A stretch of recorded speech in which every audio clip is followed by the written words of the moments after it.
Hi viewers, இன்றைக்கி நம்ம பார்க்க போகிறது மிக்சட் வெஜிடபிள் கிரேவி. இது வந்து சப்பாத்தி பூரி அந்த ரெண்டுத்துக்கும் ரொம்ப பெஸ்ட்டு சைட் டிஷ்ஷாக இருக்கும்.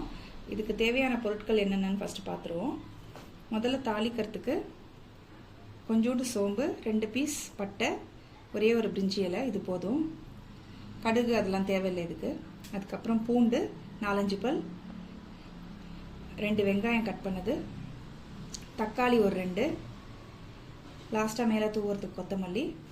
இதுக்கு தேவையான காய்கறிகளும் இப்போ சொல்கிறேன். உருளைக்கிழங்கு 1 இல்லை 2 கட் பண்ணி வச்சுக்கோங்க. காலிஃப்ளவர் ஒரு சின்ன பூவாக இருந்தால் 1, பெரிய பூவாக இருந்தால் பாதி காலிஃப்ளவர் போதும். 2 கேரட்டு கட் பண்ணி வச்சுருக்கேன். ஒரு 5-6 பீன்ஸ் கட் பண்ணி வச்சுருக்கேன். அதுக்கப்புறம் ஸ்வீட் கார்ன் வேக வைக்காதது, ஸ்வீட் கார்ன் அந்த இதை கர்னல்ஸ் எடுத்து வச்சுருக்கேன். பச்சை பட்டாணி, அப்புறம் டபுள் பீன்ஸ் என்கிட்ட இருந்ததுனால வச்சுருக்கேன், உங்ககிட்ட இல்லைனாலும் பரவாயில்ல. அதுக்கப்புறம் இந்த கிரேவிக்கு தேவையான உப்பு. ட்ரை பவுடர்ஸ் பார்த்திங்கன்னா பிளெயின் சில்லி பவுடர், தனியா பவுடர், கரம் மசாலா, குழம்புத்தூள் கொஞ்சம், மஞ்சள் பொடி. இதெல்லாம் தான் இதுக்கு தேவையான பொருட்கள். இப்போ ஆரம்பிக்கலாம். குக்கரில் டைரெக்டாக செய்ய போகிறேன்.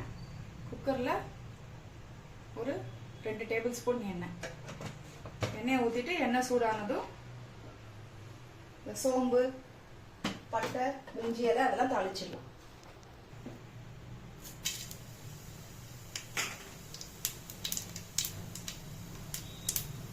அது நல்லா பொரிஞ்சு வந்ததும் பூண்டு ஆட் பண்ணிடலாம்.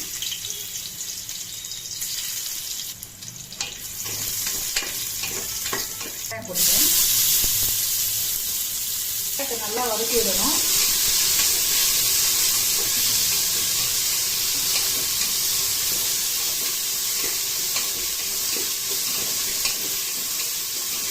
வதங்கிடுச்சு. இப்போ தக்காளி போட போகிறேன்.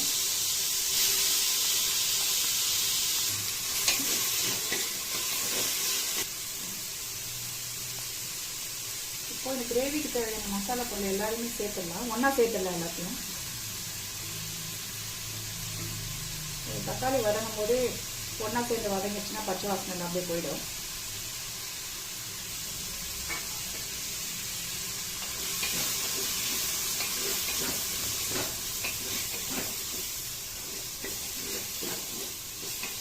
தக்காளி வதங்கின அப்புறமா நம்ம ஒரு காயை போட்டு தண்ணி ஊற்றிட்டு குக்கரில் விசில் விட்டு ஆஃப் பண்ண வேண்டியதுதான்.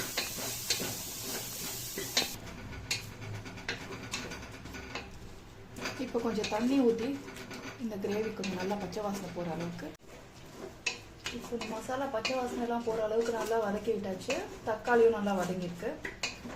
இப்போ காய்கறி எல்லாம் ஒன்று ஒன்றா போட்டு தண்ணி ஊற்றுவோம்.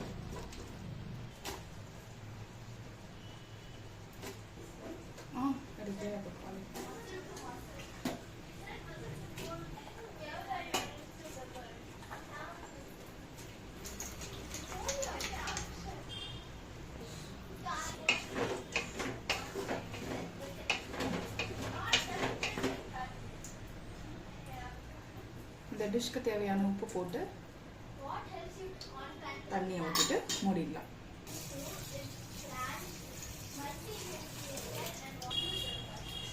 இப்போ தண்ணி ஊற்றியாச்சு. குக்கரை மூடிட்டு ஒரு 3 விசில் விட்டுட்டு ஆஃப் பண்ணிட வேண்டியதுதான். 3 விசில் வந்துருச்சு. இப்போ நான் குக்கர் ஆஃப் பண்ணிடுறேன்.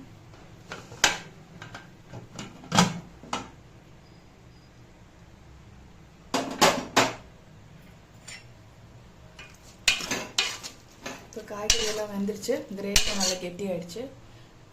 நம்ம எடுத்து வெந்திருக்கான்றதுக்கு கத்தி எடுத்து குத்தி பார்த்தா தெரியும் வெந்திருக்கு காயெல்லாம். இதுக்கு மேலே நிறைய கொத்தமல்லியை தூவிட்டு அப்படியே நீங்கள் பூரியில் சப்பாத்தியோட சர்வ் பண்ண வேண்டியதாக. இப்போ நான் ஒரு சர்விங் பவுலுக்கு மாற்றுவேன்.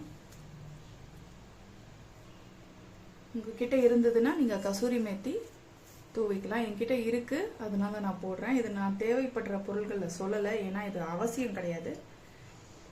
எங்கள் வீட்டில் பிடிக்கும்ன்றதுனால நாங்கள் போட்டுக்கிறோம். அவ்வளோதான். இப்போ நம்ம கிரேவி ரெடி. ஒரு சர்விங் பவுலுக்கு மாற்றியாச்சு. மேலே இன்னும் கொஞ்சம் பச்சை கொத்தமல்லி தூவிட்டு இப்போ நம்ம இதை சைட் டிஷ்ஷாக யூஸ் பண்ணலாம். இன்றைக்கி இது எங்கள் வீட்டில் பூரிக்கு சைட் டிஷ்ஷாக யூஸ் பண்ணுறோம். நீங்கள் சப்பாத்தி கூட யூஸ் பண்ணிக்கலாம். தேங்க்யூ.